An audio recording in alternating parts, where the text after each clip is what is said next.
శశివర్ణం చతుర్భుజం ప్రసన్నవదనం ధ్యాయేత్ సర్వవిఘ్నోపశాంతయే.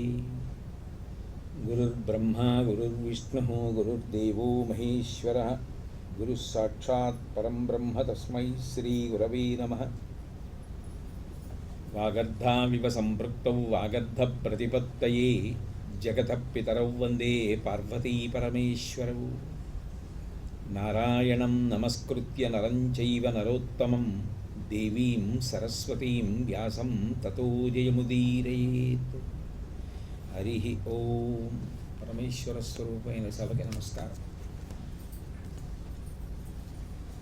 నిన్నటి ఘట్టంలో ధౌమ్యుణ్ణి పరిశీలిస్తే మనసు బావులేక తల్లడిల్లుతున్నటువంటి మనవల్ని చూసి కదిలిపోయినటువంటి మనసుతో పరమ ప్రేమతో తాతగారు ఆ మనవల్ని తీసుకుని కాసేపు ఎక్కడికో తీసుకెళ్ళి పవిత్ర ప్రదేశాలలో తిప్పి వాళ్ళకి మనశ్శాంతి కల్పించి మనశ్శాంతితో పాటు తేజస్సు కూడా కల్పిస్తే ఎట్లా ఉంటుందో అంత ఉదార హృదయంతో కనపడతాడు.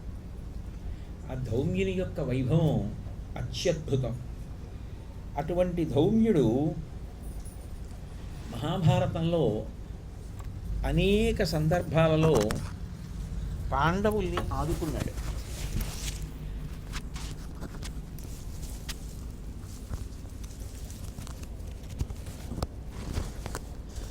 ఆ ఆదుకునేటప్పుడు కూడా అన్నీ మోసపోసినట్లు ఒక్క విధానంలో కాకుండా ఎప్పుడు ఏ ఆపద వస్తే ఆ ఆపద యందు దానికి తగినటువంటి రీతిలో ప్రతిస్పందించాడు. పాండవులు కామ్యక వనంలో ఉన్నారు, తృణబిందు మహర్షి యొక్క ఆశ్రమ సమీపంలో. ఆ ఆశ్రమంలో ఉన్నటువంటి సమయంలో పాండవులు 5 కూడా వేట కోసమని చెప్పి అరణ్యంలోకి వెళ్ళారు. ద్రౌపదీదేవి ఒక్కతి ఆశ్రమంలో ఉంది. ధాత్రీయిక అని ఆమె యొక్క చెలికెత్తి ఆవిడ ఉంది. ఆశ్రమ ప్రాంగణంలోనే పాండవ పురోహితుడైన ధౌమ్యుడున్నాడు. ఆ సమయంలో అటుగా సైంధవుడు వెళ్ళిపోతున్నాడు. జయద్రథుడు వెళ్ళిపోతూ ద్రౌపదీదేవిని చూసి మరులు కొన్నాడు. కొని ఆమెతో మాట్లాడాడు. ఆమె నిశ్చితాభిప్రాయంతో గంభీరంగా ఆ సైంధవుని యొక్క మనోభిప్రాయాన్ని తిరస్కరించి చెప్పవలసినటువంటి హితవాక్కులు చెప్పింది. అయినా తలకెక్కనటువంటి సైంధవుడు ఆమెని బలవంతంగా తీసుకుని వెళ్ళే ప్రయత్నం చేశాడు. అతడు తనని బలాత్కారంగా తీసుకెళ్లడం కన్నా అనవసరంగా ఏ దుశ్శాసనుడో చేసినట్టుగా ఆయన తన పట్ల ప్రవర్తించవలసినటువంటి పరిస్థితిని కల్పించడం కన్నా ఎటూ వెనక పాండవులు వచ్చేస్తారు, తగిన బుద్ధి చెప్తారు సైంధవుడికనే అభిప్రాయంతో ద్రౌపదీదేవి తనంత తానే బయలుదేరి రథం ఎక్కడానికి సిద్ధపడుతోంది.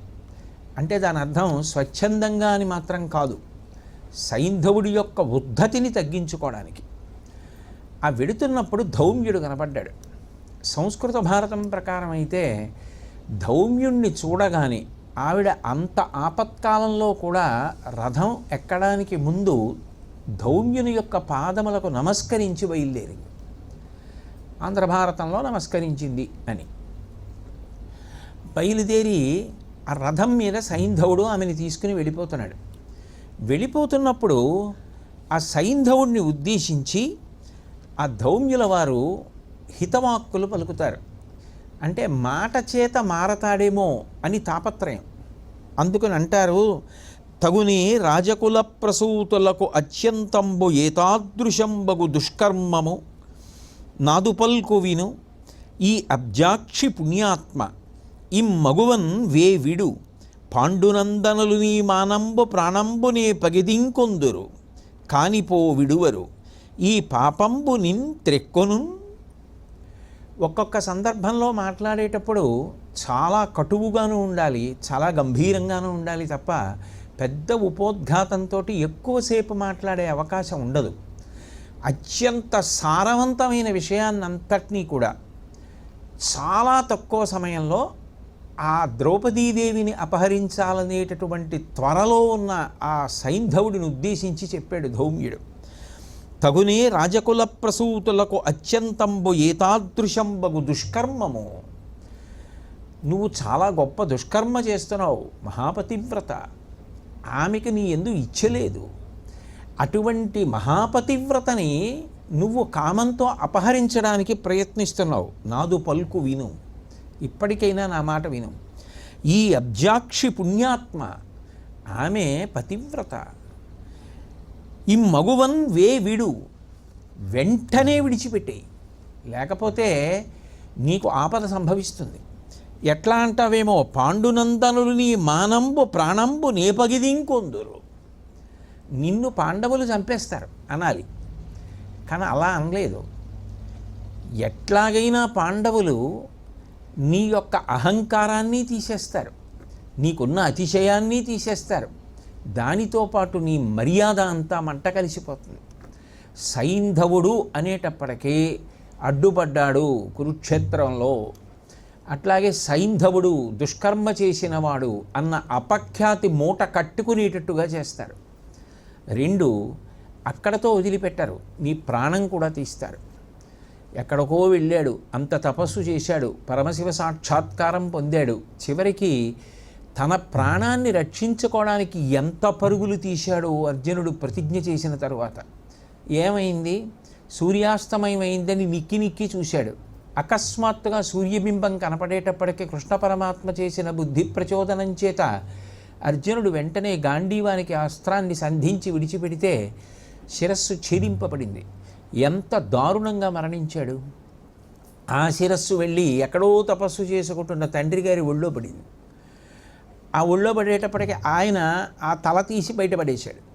ఎవరు ఆ తలని విసిరేస్తాడో వాడు మరణిస్తాడని ఆయనే శాపం ఇచ్చాడు తండ్రి. అందుకని తను పడేశాడు కాబట్టి కింద పడేసిన వాడు ఆయన కాబట్టి తండ్రి తల పగిలిపోయింది. లేకపోతే నిజానికి సైంధవుడి తల తరిగినప్పుడు అర్జునుడి తల పగిలిపోవాలి. సర్వజ్ఞుడు, మహానుభావుడు, భగవానుడు కాబట్టి కృష్ణ పరమాత్మ ఆ తలని అలాగే బంతులాడు పాశుపతాస్త్ర ప్రయోగం చేసి అని బంతులాడించి చిట్ట చివర ఎక్కడో కూర్చుని తపస్సు చేసుకుంటున్నటువంటి ఆ సైంధవుని యొక్క తండ్రి వృద్ధక్షత్రుని ఒళ్ళో పడేటట్టుగా అస్త్రంతో కొట్టించబట్టి అర్జునుడు బ్రతికి బట్ట కట్టాడు. అటువంటి కొడుకును కన్నందుకు తండ్రి కూడా మరణించాడు. ఈ మాట ఎప్పుడో చెప్పేశాడు ధౌమ్యుడు. నీ ప్రవర్తనకి ఇటువంటి శిక్ష తప్పదు.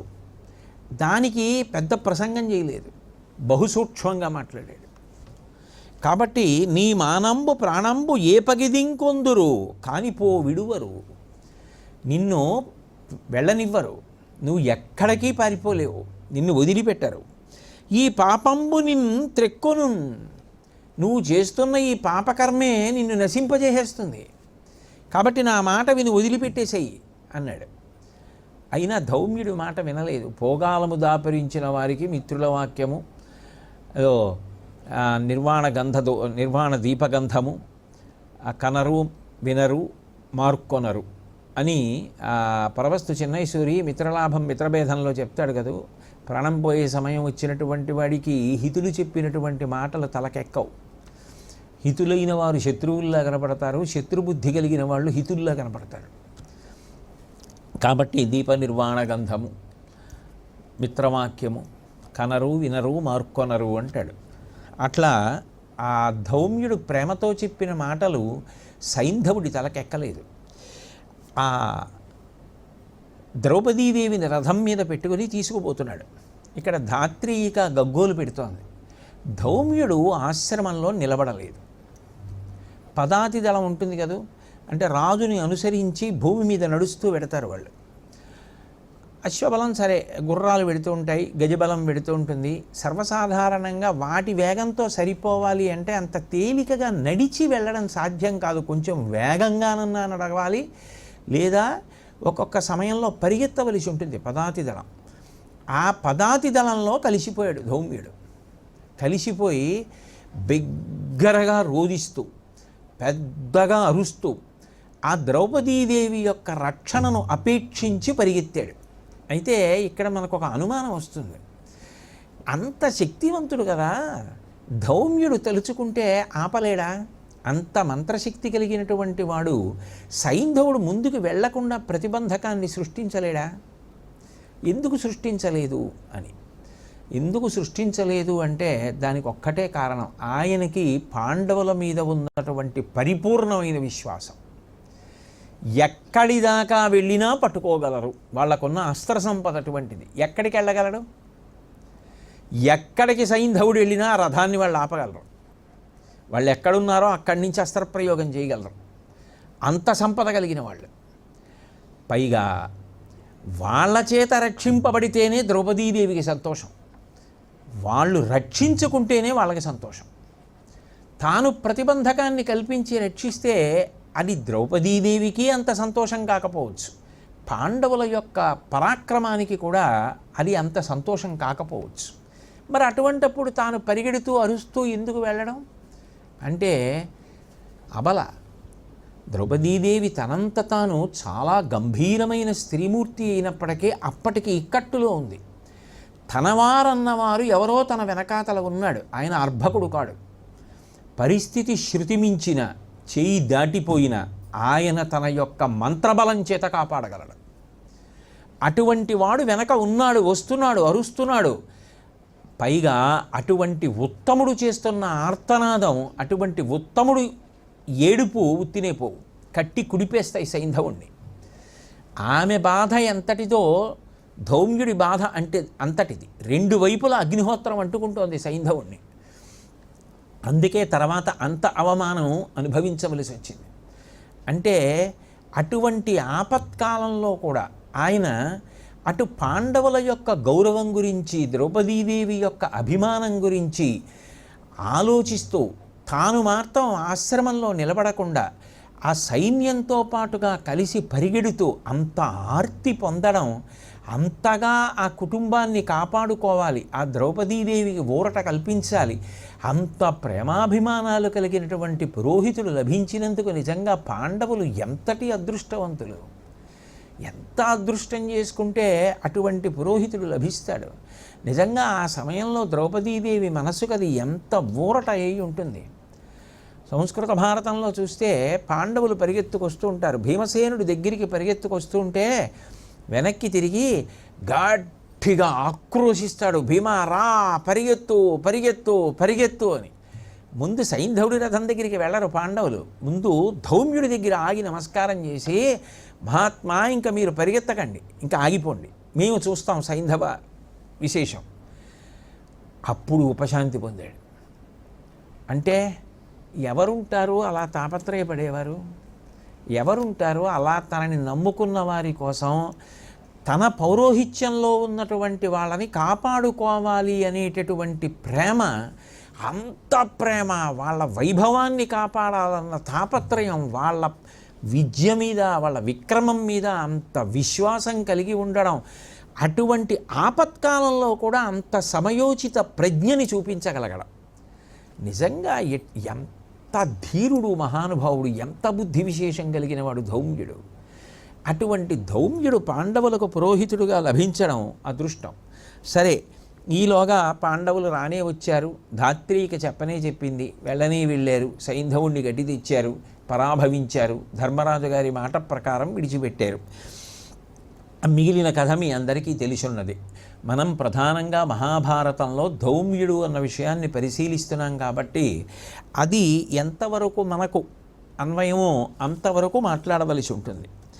ఇందులో మనం గమనిస్తే ఎంతటి వారికి కూడా ఒక్కొక్కసారి మనసు విచలితమైపోతుంది. మేరు పర్వతం అంతటి బుద్ధిశాలి కావచ్చు, అంత గంభీరమైన వ్యక్తిత్వం కావచ్చు, ఎంత గొప్పవాడైనా కావచ్చు, ఎన్ని తెలిసున్నవాడైనా కావచ్చు, ఎంత శక్తి ఉన్నవాడైనా కావచ్చు, ఒక్కొక్కసారి జీవితంలో చతికిల పడిపోతాడు. ఆయనకి కొత్తగా ఎవరూ సహాయం చెయ్యక్కర్లేదు. అప్పుడు ఆ సమయంలో చెయ్యవలసింది ఏమిటంటే ఆయన శక్తిని ఆయనకు జ్ఞాపకం చేయాలి. ఆయనకి కలిగిన శోకమన్న పొరని తొలగించాలి. చూడండి, కంటికి శుక్లాలను వస్తాయి, అవి మనలో పుట్టిన పొరే, అది కొత్తగా ఎక్కడి నుంచో రాలేదు, అది మన శరీరంలోనే పుట్టింది. ఆ పొర పుట్టి అది అంత చమత్కారంగా కనుగుడ్డుకి అడ్డంగా విస్తరిస్తుంది.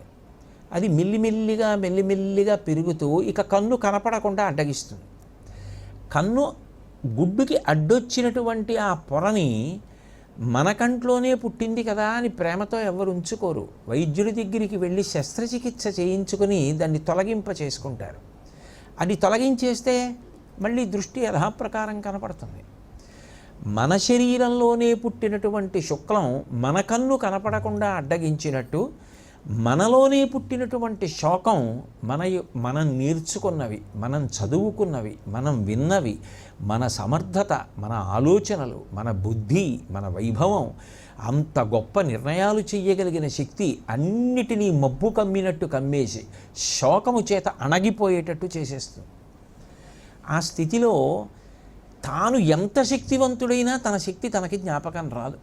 పురాణాలు కావ్యాలు ఎందుకు పరిశీలిస్తారు అంటే అటువంటి పరిస్థితులలో ఊంచుకోవడానికి పనికొస్తాయి. మైనాకుడికి రెక్కలున్నాయి, తానే ఎగిరిపోగలడు.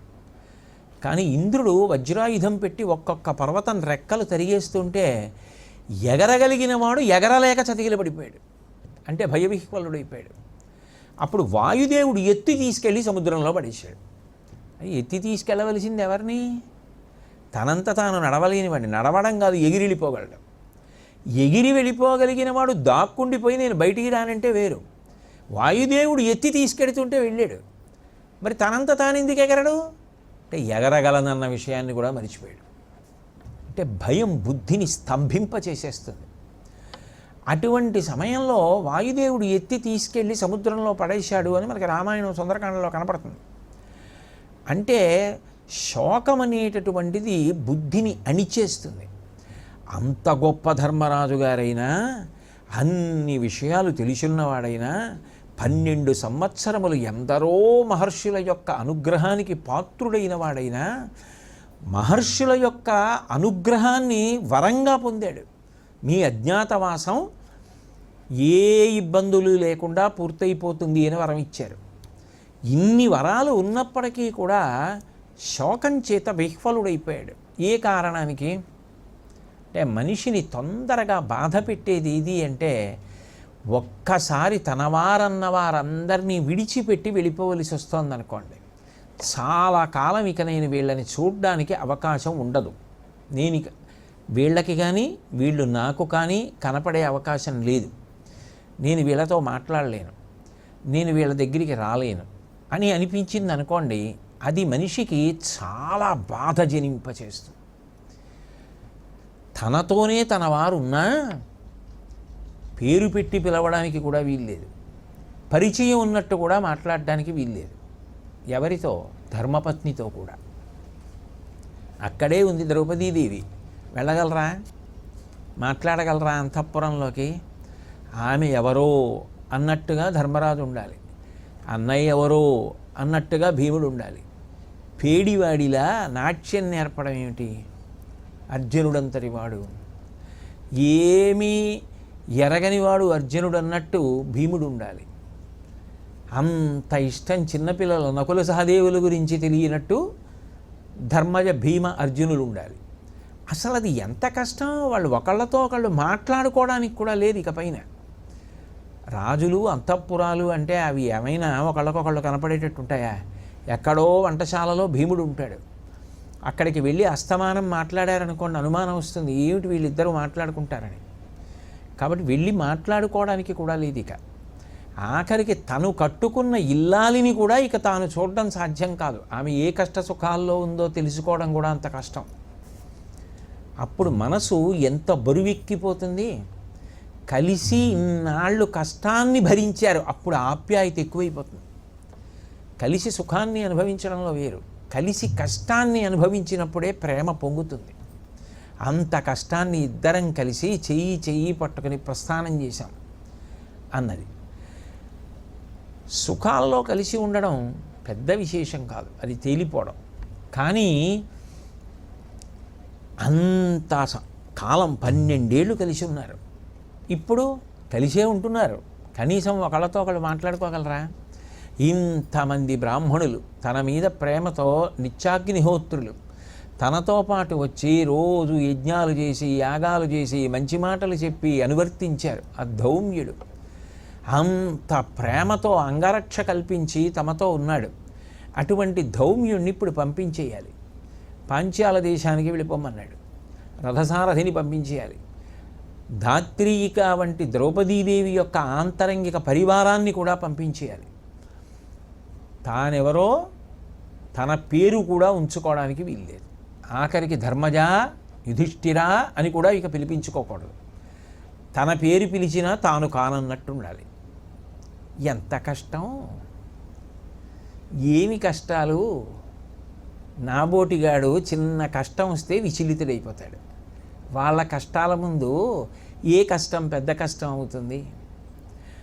అటువంటి స్థితిలో వాళ్ళందరినీ పంపించేసేటప్పుడు అంతగానూ ధర్మరాజు గారి యొక్క మనసు బరువెక్కిపోయింది.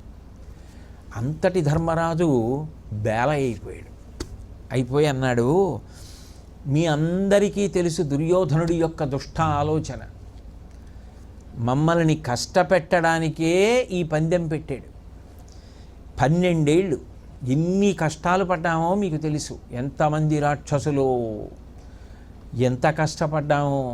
ఆఖరికి వేటాడి తెచ్చుకునే వాళ్ళం ఆహారం, అలాగే గడిపాం. మీరు మాతో ఉన్నారు. మీకు అవసరం లేకపోయినా మా మీద ప్రేమతో మీరు కూడా కష్టాలను అనుభవించారు. ఇక 13వ సంవత్సరం అజ్ఞాతవాసం. ఇది మరింత కష్టం. ఎందుకనంటే మాకు అజ్ఞాతవాస ప్రారంభం. అజ్ఞాతవాస భంగం చెయ్యాలన్న ప్రయత్నాలు దుర్యోధనుడు ముమ్మరం చేస్తాడు. చిన్న ఆచూకీ అనుమానం దొరికినా భేదించడానికి ప్రయత్నిస్తాడు. కాబట్టి మాకు 1 ఏడాది పాటు అంత కష్టకాలం. కాలం మాకు ఎదురు తిరిగి నిలబడుతుంది.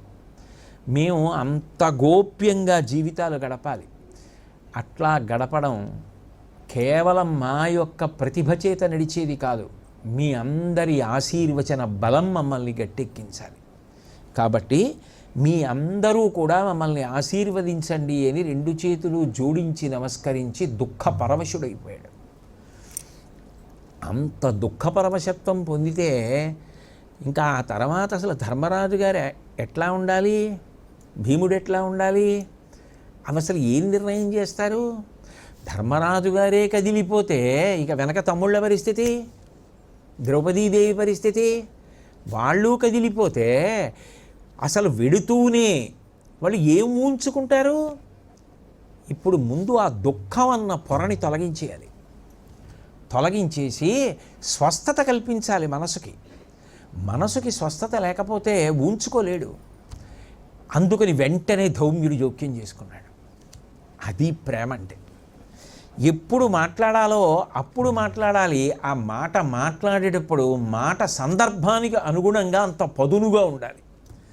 అందుకని అన్నాడు, ధర్మ నిరూపకత్వమున ధైర్యమునన్ మహనీయ వృత్తి సత్కర్మ విధిజ్ఞతన్ చతురతామహిమన్ దృఢబుద్ధి ఎవ్వరున్ ధర్మజు పటిగారణగ ధాత్రి ప్రసిద్ధుడవైన ఇట్టి నీ పేర్మికి ఈడే దుర్దశల పెళ్ళునకున్ దొరపిల్లుట అరయన్. తిక్కన గారు 2 కింద విభాగం చేసి మాట్లాడారు ఆయన విరాట పర్వంలో. ఓ ధర్మరాజా, ఏమిటో అంత విచలితుడవైపోతున్నావు? ధర్మ నిరూపకత్వమున ఇది ధర్మం ఇది అధర్మం అని చెప్పాలంటే నీకే సాధ్యం. ధర్మాన్ని నిరూపణం చెయ్యడంలో అంతటి ప్రాజ్ఞుడవు. ధైర్యమునన్ దిటవుగా నిలబడడంలో, కార్యాన్ని సాధించడంలో, ధర్మానికి నిలబడడం కోసమని చెప్పి అధర్మానికి వ్యతిరేకంగా మనసుని స్థిరపరచుకోవడంలో, ధర్మం పట్టుకుని ఉండగా అపజయం పొందము అన్న విశ్వాసంలో తిరుగులేని వాడవై ఉండగా, మహనీయ వృత్తిని అందరూ మెచ్చుకునేటటువంటి ప్రవర్తన నీది. అంతటి ఘనుడవు. మహనీయ వృత్తిని, ఇక సత్కర్మ విధిజ్ఞతన్, మంచి పనులు చేయడంలో నీకు నువ్వే సాటి. ఇప్పుడు మంచి పని చేసే అవకాశం వచ్చింది అన్న పరిస్థితి వచ్చిందా వదిలిపెట్టవు, వెంటనే సత్కర్మలు ఆచరిస్తావు. అటువంటి సత్కర్మ విధిజ్ఞతన్ చతురతామహిమన్, అన్నిటినీ మించి బుద్ధి చతురత. బుద్ధి చతురత కలిగిన వాడే ఆపదని చక్కపెట్టగలడు. అంత గొప్ప బుద్ధి చతురత కలిగిన వాడివి. అటువంటి వాడివి దృఢబుద్ధి ఎవ్వరున్ ధర్మజుపాటిగారనగ ధాత్రి ప్రసిద్ధుడవైన ఇట్టి నీ పేర్మికి ఈడే. ఒకసారి ఒక నిర్ణయం తీసుకున్నావా, ఆ నిర్ణయం తీసుకున్న తర్వాత నిన్ను ప్రభావితం చేయడం, నిన్ను మార్చేయడం ఎవరికీ సాధ్యం కాదు. ఒక నిర్ణయం తీసుకుంటే నిర్ణయానికి అలాగే నిలబడగలవు. అంతటి ధైర్యశాలివి. అటువంటి వాడివి. ధర్మరాజు గారికి సాటి ఎవరండి, అన్ని గుణాలు ఉన్నవాడు అని భూమి అంతటా ప్రఖ్యాతి పొందినవాడివి. నీకు తగిన స్థాయే ఇది. దుర్దశల పెళ్ళునకున్ దొరపిల్లుటారయం. కష్టం కలిగితే ఇంత విచలితుడు అయిపోతావా? అంటే ఇతరులకు కష్టం కలిగితే చెప్పడం వరకే పరిమితం అయిపోతావా ధర్మరాజా? నీకు తీవ్ర కష్టంలో నువ్వు ఎంత ఉంచుకుంటున్నావో అంత గొప్పగా నీ కీర్తి ప్రకాశిస్తుంది. ఇది తట్టుకోవడం నీ కీర్తి మరింత ప్రకాశించడానికి కారణం కావాలి. ఇప్పుడు నీ బుద్ధి వైభవం, నీకున్న గుణాలు అన్నీ ఇప్పుడు శోభించాలి. బాగా చీకటి ఉంటే కదా దీపానికి శోభ. బాగా ఆకలేసినప్పుడు కదా అన్నం తింటే దానికి తృప్తి. బాగా దాహం వేస్తే కదా మంచినీళ్ళు. బయట వేడిగా ఉంటే కదా చెట్టు నీడ. అవేవి లేనప్పుడు ఇవి ఎక్కడ శోభిస్తాయి? నీ ఎందు గుణములుంటే శోభించవలసింది ఎప్పుడు? ఇంత కష్టం వచ్చినప్పుడు. అంతేగాని కష్టం వచ్చిందని నువ్వు దుఃఖపడిపోతే నీ ఎందు ఉన్న గుణములకు విలువే ఉంది. కాబట్టి తట్టుకోవాలి ధర్మజ. ఎవరేడవాలి? గుణములు లేనివాడు ఏడవాలి. బుద్ధి కుశలత లేనివాడు ఏడవాలి. నేనెక్కడ బయటకు వస్తానని. నీకేం లోటు? అసలు నిజంగా ఆత్మవిశ్వాసాన్ని ప్రోధి చేస్తున్నాడు. కొత్తగా తేవట్లేదు, అడ్డొచ్చిన శోకాన్ని తొలగించేస్తున్నాడు. ఆ బుద్ధి మళ్ళీ పని చేసేటట్టు చేస్తున్నాడు. అది గదు చేయవలసింది. ఇప్పుడు ఏదో మానసికంగా బలహీనంగా ఉన్న వారికి అందరికీ కూడా ఇచ్చట తగిన శిక్షణ ఇవ్వబడును అంటుంటారు. ఇంకా ఇంతకన్నా అసలు మానసికంగా కొంచెం బలహీనత పొందిన వారికి మంచి మాటలు చెప్పడం అన్న మాట ఎక్కడుంది నాకు చెప్పండి. ఈ ఒక్క పద్యం కన్నా గొప్పది ఎక్కడుంటుంది లోకంలో? అంత గొప్పగా మాట్లాడి దేవతలకైన ఒక్కొక్కచో వలయు కాదే శత్రు సూదన విధి కాలావాప్తికి మును తమ సద్భావంబులడంచి ఉడుగబడి ఉండంగన్. ధర్మరాజానికి తెలియని విశేషమా? దేవతలకైన ఒక్కొక్కచో వలయున కాదే. దేవతలైనా సరే ఒక్కొక్కసారి కాలం కలిసి రాకపోతే, ఒక్కొక్కసారి పరిస్థితులు అనుకూలంగా లేకపోతే ఓర్పు పట్టారయ్యా. కాలం అన్నది ఎప్పుడూ ఒక్కలా ఉండదు. ఏ కాలంలో కష్టపడ్డావో ఆ కాలమే నిన్ను వృద్ధిలోకి తెస్తుంది, ఆ కాలమే నిన్ను సంతోషించేటట్టు చేస్తుంది, ఆ కాలమే నిన్ను కాలాతీతుడిని కూడా చేయొచ్చు. కాబట్టి దేవతలంతటి వారు సమయం కోసం ఎదురు చూస్తూ ఊల్చుకుని నిలబడ్డారు కష్టం వచ్చినప్పుడు. తప్ప ఇంతటి దేవతలం ఇంత కష్టమా అని నేలబడిపోలేదే. సర్వసాధారణంగా మనకి కష్టాలు కాకపోతే ఉంటాయిలే అన్న స్వభావం అలవాటైపోతే ప్రమాదం. కానీ ఇంతటి వాణ్ణి నాకు ఇంత కష్టమా అన్న భావన వస్తే ప్రమాదం. ఎంతటి వాడైనా కష్టం వచ్చినప్పుడు అంతటి వాణ్ణి కాబట్టే 10 మందికి మార్గదర్శనంగా ఉండడానికి నేను నిభాయించుకోవాలనుకున్నవాడే 10 మందికి ఆదర్శం కాగలడు. దేవతలు పొందలేదయా కష్టాలు? దేవతలు ఓర్చుకోలేదయా ధర్మరాజా? మనం ఏం దేవతలంగా మనుష్యులంగా? మరి మనం నిభాయించుకోవద్దు?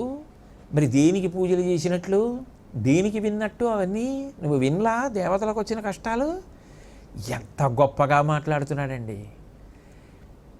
అంత స్థాయివాడు అంత కష్టపడ్డా అన్నప్పుడు ఎక్కువ బాధగా ఉంటుంది. ఆయన పడవలసిన కష్టం అండి అది అంటామా అనమా? అవి ఏదో అలా అని వదిలేయడం కాదు, దానికి ఉదాహరణలు చెప్పాడు. ఇది తిక్కనగారి ప్రతిభ.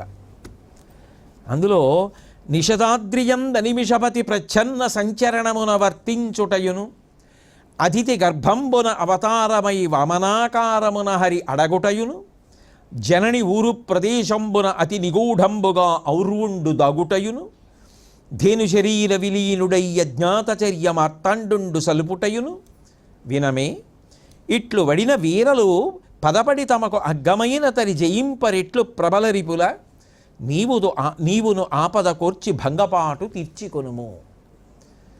అబ్బా, అసలు నిజంగా బంగారు అక్షరాలతో వ్రాసుకోవలసినటువంటి పద్యం. తిక్కన గారికి 2 చేతులు ఎత్తి నమస్కరించాలి. అంతటి మహానుభావుడు తెలుగు జాతిలో పుట్టినటువంటి పద్యం ఇచ్చినందుకు. కష్టంలో ఉన్నవాడికి, బాధలో ఉన్నవాడికి మానసికంగా ఊంచుకోవడానికి ఇంకింతకన్నా గొప్ప పద్యం ఏముంటుంది? నిషదాద్రియంద నిమిషపతి ప్రచ్ఛన్న సంచరణమున వర్తించుటయును. దేవేంద్రుడయా, దేవతలకు అధిపతి. అటువంటి వాడు ఒకప్పుడు కష్టం వచ్చింది, వృత్రాసుర సంహారం చేశాడు. బ్రహ్మహత్యాపాతకం అన్ని వైపుల నుంచి ఒకటి చుట్టుకుంది. భయంకరమైనటువంటి దుర్వాసనతో వృద్ధ స్త్రీ రూపంలో వచ్చి పట్టుకోవడానికి ప్రయత్నించింది. అంతటి ఇంద్రుడు ఎక్కడో పారిపోయి పద్మనాళంలో దాక్కున్నాడు. ఒకానొకప్పుడు బలిచక్రవర్తి ఓడించడానికి సిద్ధపడిపోతే కాలం కలిసి రాలేదని స్వర్గలోకాన్ని విడిచిపెట్టేసి ఎక్కడో అరణ్యాలలో తిరిగాడు. ఎన్ని మాటలు, ఎన్ని కష్టాలు పడ్డాడయ్యా దేవేంద్రుడు. ఒకసారి వృత్రుడు మింగేశాడు. మింగేస్తే అతని కడుపులోకి వెళ్ళిపోయాడు. వజ్రాయుధంతో చీల్చుకుని బయటకు వచ్చాడు. అసలు బ్రతికుంటాడా అనుకున్నారు. ఎన్ని కష్టాలు పడితే, ఎంత భయంకరంగా దాక్కుంటే, ఆ తర్వాత శచీదేవికి కూడా కనపడకుండా దాక్కుంటే, శచీదేవిని నహుషుడు కామిస్తే ఆవిడ వచ్చి అలోమని ఏడిస్తే ఋషులందరూ కలిపి అశ్వమేధయాగం చేయించి నీకున్న బ్రహ్మహత్యాపాతకాన్ని పోగొడుతున్నాను రమ్మంటే అప్పుడు కదయా ఇంద్రుడు మళ్ళీ వైభవాన్ని పొందాడు. ఇంద్రుడంతటి వాడు ఎంత కష్టాన్ని పొందాడు. నిషదాద్రియంద నిమిషపతి ప్రచ్ఛన్న సంచరణమున వర్తించుటయును అదితి గర్భంబున అవతారమై వామనాకారమున హరి అడగుటయును. విశ్వరూపం చూపించగలిగిన వాడు శ్రీ మహావిష్ణువు. అంతటా వ్యాప్తి చెందినవాడు. ఇంత అంతా అని చెప్పడానికి లేదు. అణోరణీయాన్ మహతో మహీయాన్. అణువు కన్నా చిన్నవాడు, మహత్తు కన్నా పెద్దవాడు. అంతటివాడు కొన్ని కోట్ల మంది రాక్షసులను సుదర్శన చక్రం చేత తెగటార్చగలిగినటువంటి వాడు వామనమూర్తి అయిపోయాడు. పొట్టివాడైపోయాడు. ఎందుకని? ఆ అవతారంలో చక్రం ప్రయోగించడానికి అవకాశం లేదు. చెయ్యి చాపి అడగాలి, తప్పదు. మరి ప్రహ్లాదుడికి ఇచ్చిన వరం ఉంది పైన. ఆ వంశంలో వాడు బలిచక్రవర్తి, ప్రహ్లాదుడికి మనవడు. అందుకని అంతటివాడు ఏం చేశాడు? అమ్మ కడుపులో, అదితి కడుపులో పొట్టి బ్రాహ్మణుడి రూపంలో వటువుగా పుడుతూనే వటువుగా అయిపోయి యజ్ఞమాటం దగ్గరికి వెళ్ళి నర్మదా నదిని దాటి బలిచక్రవర్తి దగ్గర చేయి చాపి నాకు ఇవ్వయా 3 అడుగులని పుచ్చుకోవలసి వస్తోంది. ఈ అవతారంలో టీవీగా నిలబడి చక్రప్రయోగం చేయడానికి వీల్లేదని అంతటి వాడు నేను బయటికి వెళ్ళాక చేయి చాపి అడగవలసి వస్తుందని వామనమూర్తిగా వచ్చాడు. పొట్టి బ్రాహ్మణుడు పిల్లాడిగా వటువుగా వచ్చాడు. విష్ణు అంతటి వాడు కష్టపడ్డాడు. రవి మధ్యాహ్నమునంచరింప గ్రహ తారాచంద్ర భద్రస్థితిన్ శ్రావణ ద్వాదశి నాడు శ్రోణనభిజిత్ సంజ్ఞాత లగ్నంబునన్ భువనాధీశుడు పుట్టె వామనగతిన్ పుణ్యవ్రతోపేతకున్ దివిజాధీశ్వరు మాతకున్ పరమ పాతివ్రత్య విఖ్యాతకున్ అని కదా పోతన గారు. రవి మధ్యాహ్నమునంచరింప, సూర్యభగవానుడు మధ్యాహ్న కాలంలో ప్రకాశిస్తుండగా శ్రవణ నక్షత్రంతో కూడుకున్నటువంటి ద్వాదశి తిథి నాడు, శ్రావణ ద్వాదశి నాడు మహానుభావుడు భువనాధీశుడు సమస్త భువనములకు అధిపతి అయినటువంటి శ్రీమన్నారాయణుడు అతిథి గర్భంలో వామనమూర్తి అయి పుట్టాడు. పుట్టి 3 అడుగులు ఇవ్వయా, 1 2 నాకు 1 2 ఎందుకని? నేను 2 అడుగులతో భూమి ఆకాశములు కొలుస్తాను, అప్పుడు 3వ అడుగు నేను ఎత్తి మీద పెడతాను అని చెప్పకుండా చెప్తూ నాకు అంతకన్నా ఇంకేమీ అక్కర్లేదు ఇయ్యి అని చెయ్యి చాపలా, చెయ్యి చాపవలసి వస్తోందే అని వామనమూర్తి పొట్టివాడైపోయి చూడండి కుంచుకుపోయాడండి పాపం. అప్పుడు అలవాటు లేనివాడు వెళ్ళి ఉపకారం అడగవలసి వస్తే కుంచుకుపోయాడండి. ఇలా అయిపోయాడంటారు. టీవీగా దర్పంగా ఉంటే అలా పెరుగుతాడు. అందుకని ఆయన కుంచుకుపోయేట వామనమూర్తి వచ్చాడు. అంతవాడు అంతటా ఉండిపోయినవాడు ఎవరు? క్షీరోధన్వత్ ప్రదేశే శుచుమణి విలసత్సైకతే మౌక్తికానాం మాలా క్లప్తా సనస్త స్ఫటికమణిభైర్మౌక్తికైర్మండితాంగ శుభ్రైరభ్రైరదభ్రైరుపరివిరసితైర్ముక్తపీయూషవర్షై ఆనందీన పునీయాత్తరినలిజగదాశంకపాణిర్ముకుంద భూపాదౌ యస్య నాభిర్వీరసురనిలచంద్ర సూర్యౌ చ నేత్రే కర్ణావాసా శిరోద్యౌ ముఖమపి దహనో యస్య వాసోయమబ్ధి అంతస్థం యస్య విశ్వం సురనర ఖగో భోగి గంధర్వదైత్యై చిత్రం రమ్యతే తం త్రిభువనవపుషం విష్ణుమీశం నమామి. భూమి పాదపీఠంగా కలిగిన వాడు అంతటి వాడు వామనమూర్తి అయి వచ్చాడు. ఒకనాడు మాట నిలబెట్టుకోవాలి, అతిథికి ఇచ్చిన మాట అమ్మా అని కొడుక్కి రాజ్యం ఇప్పిస్తానమ్మా అన్నాడు. నాకున్ వెడుక పుట్టు నీసుతుడనై నర్తించి వర్తింపగాన్ అని వామనమూర్తిగా రాలేదయా ధర్మరాజా, నీకేనా వచ్చింది కష్టం? విష్ణుమూర్తి అంతటి వాడు పొట్టి వటువుగా వచ్చాడు. అంతకన్నా పెద్ద కష్టం ఏదో నీకు వచ్చినట్టు మాట్లాడతామేమిటో. అదితి గర్భంబున అవతారమై వామనాకారమున హరి అడగుటయును జనని ఊరు ప్రదేశంబున అతి నిగూఢంబుగా ఔర్వుండు దాగుటయును. ఒకప్పుడు హైహైలు ఆ భృగువంశంలో పుట్టినటువంటి బ్రాహ్మణులందరినీ కూడా వెంటపడి మరీ సంహరిస్తూ ఉంటే ఒక భృగుపత్ని తన గర్భంలో ఉన్న పిల్లవాడిని సంహరిస్తారని తొడలో దాచుకుంది. 1000 సంవత్సరాల తర్వాత పుట్టాడు ఆ పిల్లాడు. పుట్టిన తర్వాత ఆ పిల్లాన్ని చంపడానికి హైహేలు పరిగెత్తుకొచ్చేటప్పటికి ఆ పిల్లవాడు ఒక్కసారి కళ్ళు తెరిచి చూశాడు. ఆ పసికందు ఆ తేజస్సుతో చూసేటప్పటికి వాళ్ళందరికీ కూడా కళ్ళు పోయాయి. హైహైల దగ్గర నుంచి అందరికీ పోయాయి కళ్ళు. పోతే ఆ తేజస్సు దుర్నిరీక్షమని వాళ్ళందరూ వచ్చి ఔరుని యొక్క తల్లి కాళ్ళ మీద పడ్డారు. పడితే ఆవిడంది, నా కాళ్ళ మీద కాదు, మిమ్మల్ని క్షమించవలసిన వాడు ఇదిగో నా కొడుకు శిశువు 1000 ఏళ్ళు తొడలో ఉండి బయటికి వచ్చాడు, ఊరువునందు ఉన్నాడు కాబట్టి ఆ పిల్లవాడికి ఔర్రువుడు అని పేరింది. ఆ పిల్లవాడి కాళ్ళు పట్టుకోండి అంది. అంటే వాళ్ళన్నారు, పసికందు వాడేం చేశాడమ్మా అన్నారు. కాదు, తేజోమూర్తి వాడే. అగ్ని ఇంత పుట్టినా తర్వాత ఎంతదైనా అవుతుంది.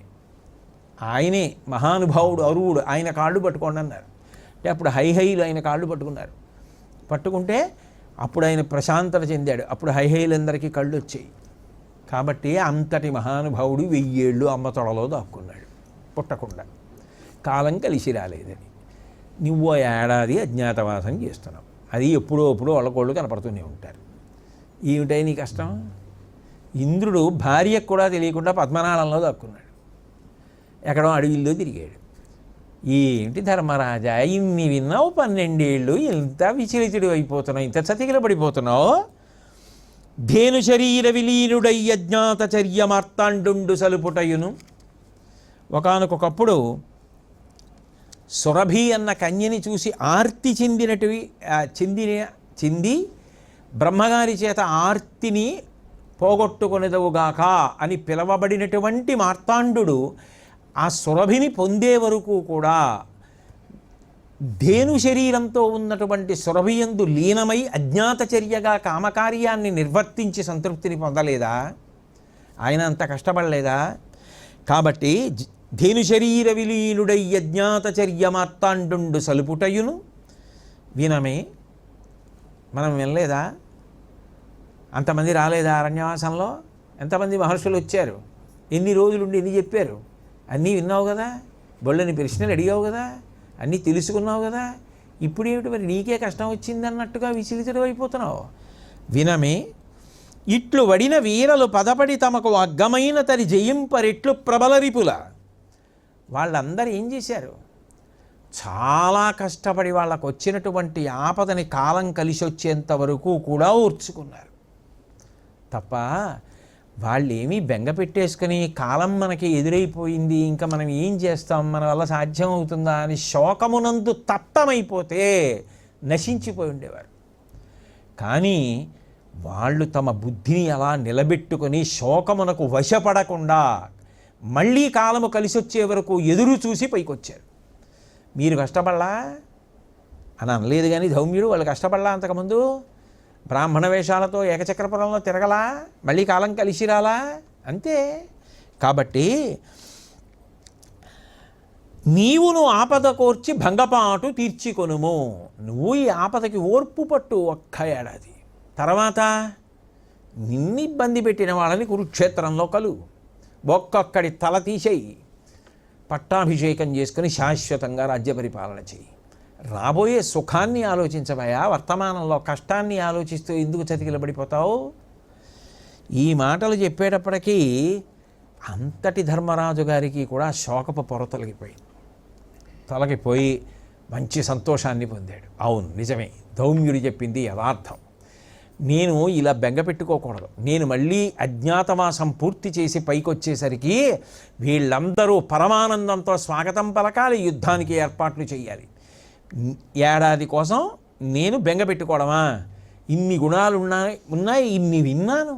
మహానుభావుడు, ఆయన ఆశీర్వచనం చేసి చెప్తున్నారు, పెద్ద ఆయన మాట వినాలి అనుకున్నాడు. నిజం కూడా ఉత్సాహం అనేటటువంటిది ఉండాలి, కానీ అసలు ఎంత కష్టాన్ని మరిచిపోయి మళ్ళీ ప్రయత్నాన్ని ప్రారంభం చేసేస్తాయి. నాకు అత్యంత ప్రీతిపాత్రం. నేను తరచుగా ఓశాల ప్రాంగణంలో తిరుగుతున్నప్పుడు ఎక్కువ దగ్గరికి వెళ్ళి నిలబడి చూసేది, దాని గురించే మాట్లాడేది, నా మిత్రుడితో పంచుకునేది, ఈ విషయమే పంచుకుంటూ ఉంటాను. ఎక్కువ అలా తిరుగుతున్నప్పుడు వెళ్ళి అక్కడే నించుంటాను, నిలబడి దాన్నే చూపించి మాట్లాడుతుంటాను ఎక్కువ. అంటే ఇద్దరమే ఉంటాం కాబట్టి నేను ఎక్కువ అది చూస్తానని, నేను ఎక్కువ దాని గురించి మాట్లాడతానని మీకెవ్వరికీ తెలియదు, ఆయనకు ఒక్కరికే తెలుసు. ఖండితంబయ్యు భుజంబు వెండి మొలుచు, క్షీణుడయ్యును అభివృద్ధి చెందు సోముడు, ఈ విధమున విచారించి ఒడలు తెగిన జనములకు తాపమందరు సాధుజనులు. చిన్న మొలకొచ్చింది, 7 ఏళ్ళు 8 ఏళ్ళు కష్టపడి పెరిగి పెద్ద చెట్టు అయింది. అంత పెద్ద చెట్టు, అన్ని కొమ్మలు, ఇంకా ఇంకా పైకెక్కిపోతానని చెప్పి ఎంతో సంతోషంగా ఎదిగిపోతోంది. ఆ పైన దగ్గరలోనే నీరు ప్రవహిస్తోంది. నాకు లోటే లేదు. ఎంత పెద్దదాన్ని అవుతానో, ఎన్ని ఆకులో, ఎన్ని కొమ్మలో, ఎన్ని రెమ్మలో, ఎంత చెట్టునో. ఒక్కొక్కసారి నాకు ప్రదక్షిణం చేస్తారు, నా గొప్పతనం చెప్తుంటారు, నా పువ్వులు అమ్మవారికి ప్రీతి అంటారు, నాకు ఇక్కడ ఇంత గౌరవం అని ఎంతో పరవశించిపోయింది. ఒకనాడు అకస్మాత్తుగా అది బరువు అనిపించింది. ఒక రంపాన్ని తీసుకొచ్చి 3 నిమిషాల్లో మొదటికి ఛేదించారు. దభేల్న కింద పడిపోయింది. ఈ కింద ఉండిపోయినటువంటి మొదలు అంత పెద్ద చెట్టు, ఏవా కొమ్మలు, ఏవా ఆకులు, ఏవా పువ్వులు, ఏదా చెట్టు, అంత చెట్టు పడిపోయింది. మళ్ళీ 8 ఏళ్ళు 9 ఏళ్ళు కష్టపడి నేను పెరిగితే మాత్రం మళ్ళీ నన్ను అలా చేయరని ఏమిటి నమ్మకం అని ఊరుకుంటుందా?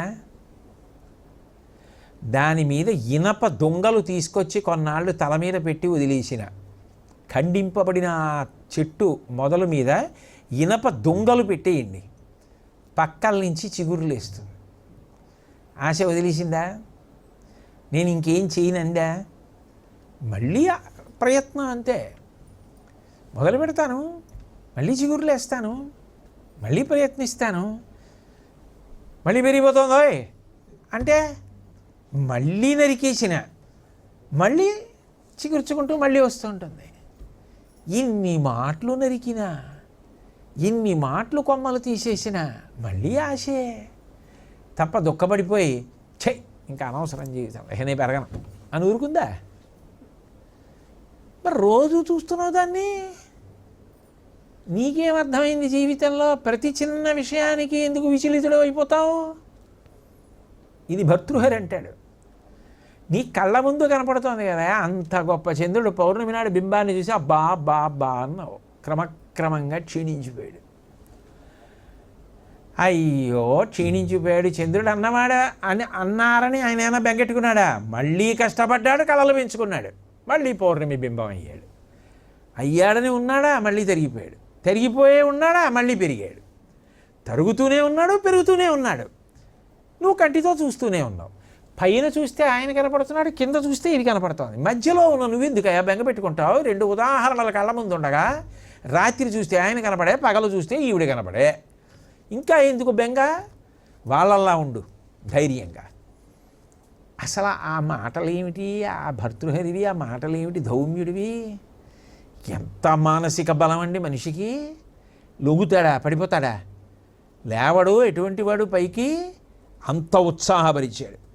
అందుకే ఆ మాటలు వినగానే మహానుభావుడు ధర్మరాజు గారికి కూడా కలిగినటువంటి శోకం తొలగిపోయింది. మంగళాశాసనపరై మదాచార్య పురోగమై సర్వైశ్చ పూర్వైరాచార్యై సత్కృతాయాస్తు మంగళం. మంగళం కోసలేంద్రాయ మహనీయ గుణాత్మనే చక్రవర్తి తనూజాయ సర్వభౌమాయ మంగళం. ఉమాకాంతాయ కాంతాయ కామితార్థప్రదాయినే శ్రీగిరీశాయ దేవాయ మలినాథాయ మంగళం. సర్వం శ్రీ ఉమామహేశ్వర పరబ్రహ్మార్పణమస్తు. స్వస్తి.